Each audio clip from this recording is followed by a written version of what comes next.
Went down to the Mary Carter paint store. I said, give me one of them Smith & Wesson Magnum 44s. 'Cause there's a man that the law let loose and justice was not done. This man killed my wife and my only little son.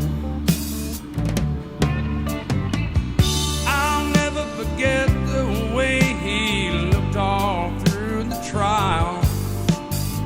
He had his big name lawyer and he had that smirky smile. Oh yeah, he got you off on a technicality, but you have to grow wings and fly.